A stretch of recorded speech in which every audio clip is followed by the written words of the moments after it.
जय मसीह की। मैं परमेश्वर का धन्यवाद देता हूँ कि परमेश्वर के अनुग्रह से फिर एक नया दिन देखने को मिला है। आज मैं आपके सामने एक वचन रखना चाहता हूँ। याकूब उसका 1 अध्याय 22-23 वचन इस प्रकार से कहता है, परंतु वचन पर चलने वालों बनो और केवल सुनने वाले ही नहीं जो अपने आप को धोखा देते हैं। क्योंकि जो कोई वचन का सुनने वाला हो और उस पर चलने वाला न हो तो वह उस मनुष्य के समान है जो अपना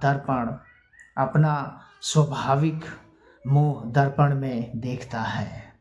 परमेश्वर का धन्यवाद हो। यहाँ पर लिखा है कि जब कभी हम वचन को सुनते हैं तो हमें उस पर चलने की ज़रूरत है, हमें इम्प्लीमेंट करने की ज़रूरत है। इम्प्लीमेंट अगर हम नहीं करेंगे अपने जीवन में तो हमारा सुनने का कोई मतलब नहीं उस वचन का। इसलिए जब कभी हम यह वचन सुने तो हमें चाहिए कि हम परमेश्वर के वचन को सुने और उस पर चले भी। नहीं तो लिखा है कि न चलने वाला व्यक्ति उस मनुष्य के समान है जो अपना फेस उस शीशे में देखता है कि कैसा है, लेकिन फिर भूल जाता है।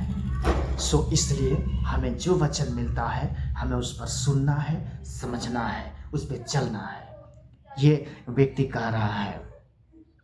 इसलिए दोस्तों हमें अपने आप को चलना चाहिए। 24 वचन इस प्रकार कहता है, इसलिए कि वह अपने आप को देखकर चला जाता और तुरंत भूल जाता है कि वह कैसा था। उस व्यक्ति के बारे में जो दर्पण में देखता है, शीशे में देखता है अपने चेहरे को, फिर भूल जाता है कि कैसा मेरा चेहरा था, कहाँ डॉग स्पॉट थे, कहाँ पर धूल मिट्टी जमी थी, बाल बिखरे थे कि क्या थे। इस सारा कुछ जब तक उसको याद रहता है कि जब तक वो शीशे के सामने रहता है, लेकिन शीशा से जैसे दूर हटता है वैसे वो भूल जाता है।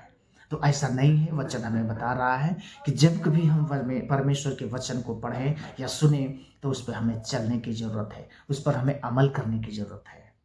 तो मैं आशा करता हूँ परमेश्वर आप सभी से बातें किया इस वचन के द्वारा। Thank you so much and may God bless you.